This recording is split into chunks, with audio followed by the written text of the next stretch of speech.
is Chris Barretto. I sing and play saxophone for Amanuensis. It's your turn. You have to remove me. No, I'm sorry. I'm joking. I'm Swan, I play bass.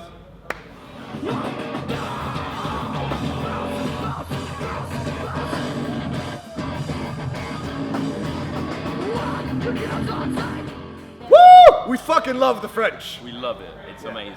You're very great. passionate people. You smell good. Yeah. Sometimes a little funky, but I like that. Brie, cheese, it's great. I had the biggest brie cheese sandwich earlier. I burped it up on stage. It was delicious. Like I said, you were all very passionate people. Whenever we come to France, from the first time we ever played here, I think it was with Periphery and Tesseract before Chris was in the band. Years ago. Everyone went crazy back then. Then we played again on the boat. Battle Far. Yeah, we played with After the Burial on Board of Osiris. Everyone went crazy, and tonight exceeded all my expectations. I never expected that reaction ever. Much love.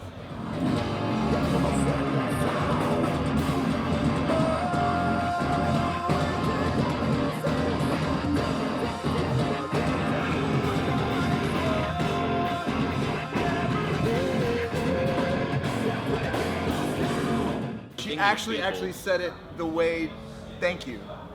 The Amanuensis, well, we're all fans of the movie Cloud Atlas. There's a character named Frobisher in in Cloud Atlas that is the Amanuensis. Essentially, it's a scribe, and the word itself is very, very pretty sophisticated. It rolls off the tongue really nice.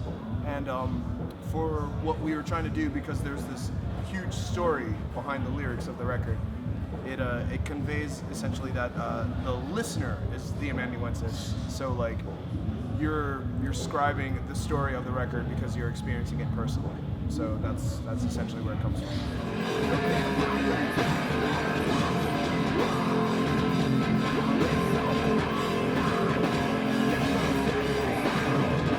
Each section of the wheel is an illustration of the story of the album. So we have kind of chapters to the story. Each chapter is like a song. Each song is a chapter. Yeah, and you can kind of see it if you follow the wheel around. Essentially, each chapter song is illustrated by the wonderful Matthew Fall Mackenzie, who's actually with us on tour. And he just basically took all the lyrics and the story that I wrote for the record and drew it. Yeah. And it's just incredible. So you can literally go from the beginning and trace the whole record around, and that's it. And you're kind of the mandala in the middle. That's kind of you as the listener.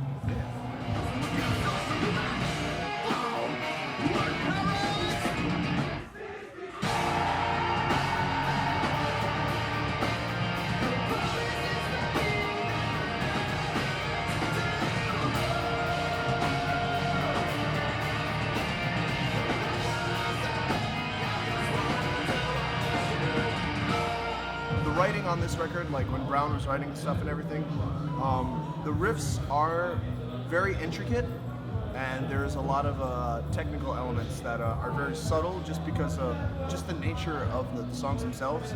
Like Swanee and Ollie and Brown, when they have to play like songs like Horcrux or Atlas or Destroyer or like Quasimodo or anything, like those songs are actually very technically involved. But I think because of the vocals, the way that I wrote for the record, just I guess my style, it has this sort of this grounding element where it keeps it easier to relate to. I don't know if that's the right way to say it, but it has this continuity and this smoothness to it that allows the listener, I hope anyway, to not only absorb the musical elements that are so complicated, but also like the simplicity of the melodies that flow just really nicely, and just like that contrast between the two, like it gives the impression that like there's not as much going on, but in truth there actually is. I feel like it's more accessible, but it's also more mature. Like Chris put some really nice dense harmonies in the backing tracks and stuff, and so it's like. It's nice and melodic, and it contains a lot of harmony, but it's also very accessible. So it's kind of a good middle ground. Yeah, definitely middle ground.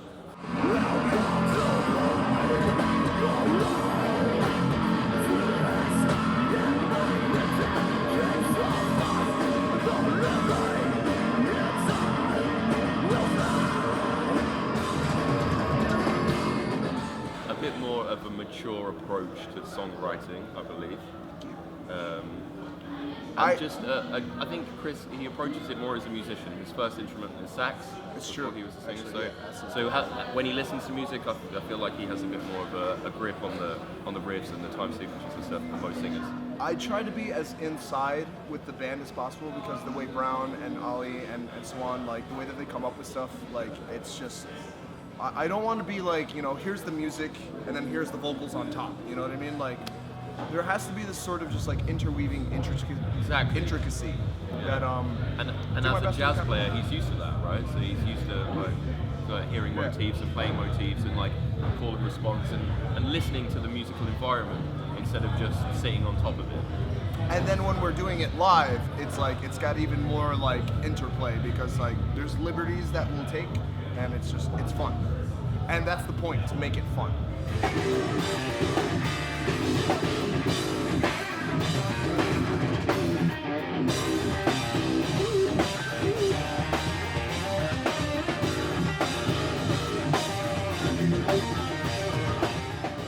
With the breakup of Fell Silent, I joined the band as Fell Silent, but we never played a gig. So we became Monuents because, you know, we were like, everyone left Fell Silent pretty much, and it was me and Brown, Mike, and at the time Nima, and we decided it would just be easier to make a new identity, a new band, and try and start from a fresh slate.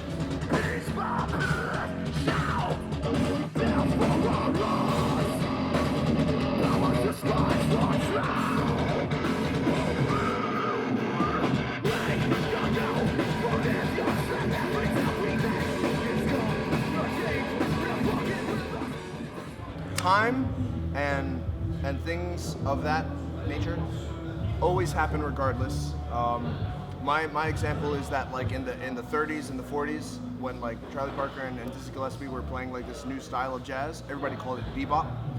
The whole thing is that it doesn't really matter what they call it, you know, because our job isn't to be like we're djent, we're metal, whatever, you know what I mean?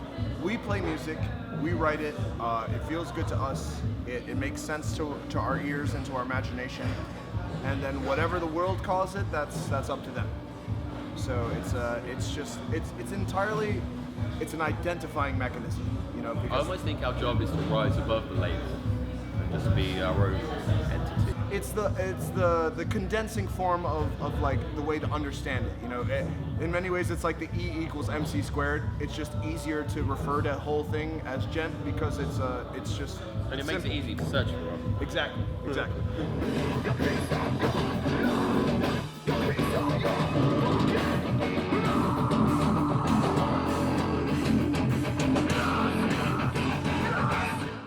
We would love to tour Carnival from Australia Winky smiley face. next year, maybe. Possibly. And also, I've always said, like, from the age of like 13, if I toured with Incubus, I would love it. Who we're playing with in Australia, And Soundwave. It's going to be amazing. We're on the same bill as them, so that to me that's a bit of a dream come true. It's like amazing. And for me, it's Slipknot. Yeah, I'm massive. Love them so much.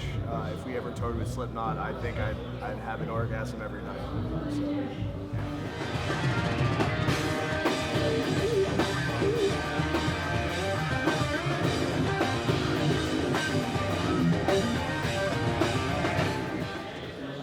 Okay, so this is the dick right now.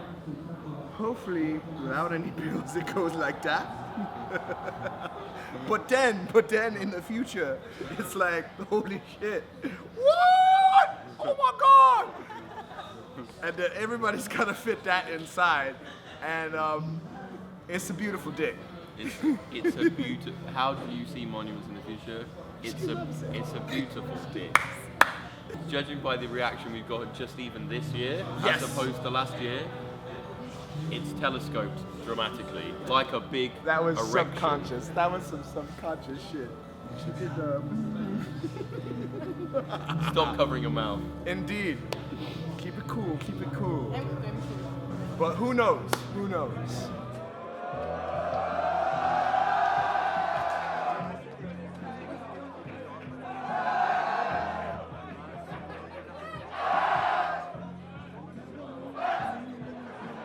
Yeah, uneven structure, the algorithm.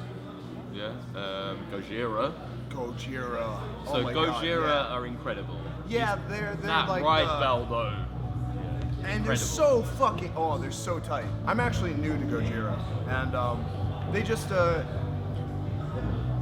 don't know, they just do it right. They do it right. They take whatever existed in metal, and the French thing is that like it just brings this extra soul to it. You're all perfectionists. That's what it is. I feel like French people have this perfectionist thing. Like And I a bit played, gorgeous. I played At the same time. played in a band with a French drummer for a while. Amazing guy.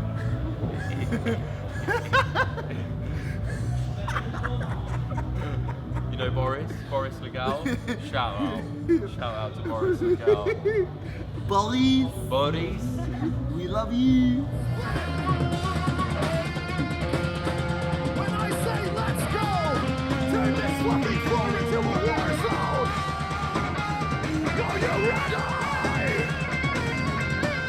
Oh, let's go. We're ready. With my pants on or off?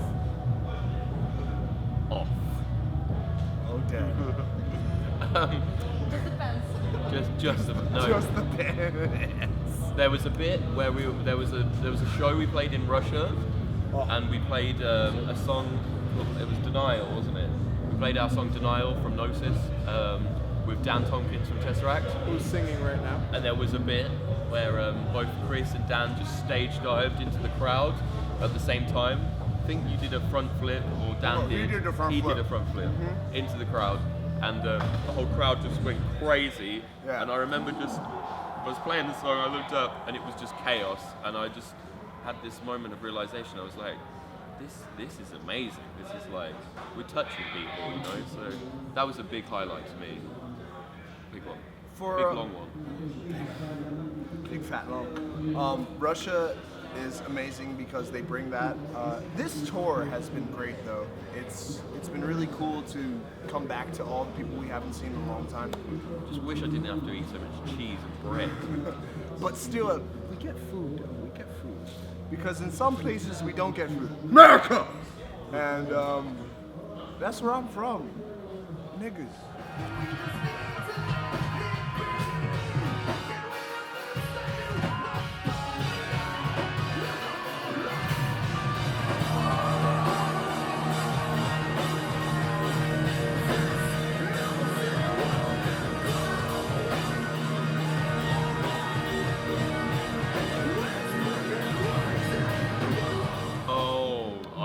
I think I can Bonsoir, bonjour, mes amis, mère, macaque. say. Wow. And yeah. You know, I got Oui, an oui. A. I got an A in French.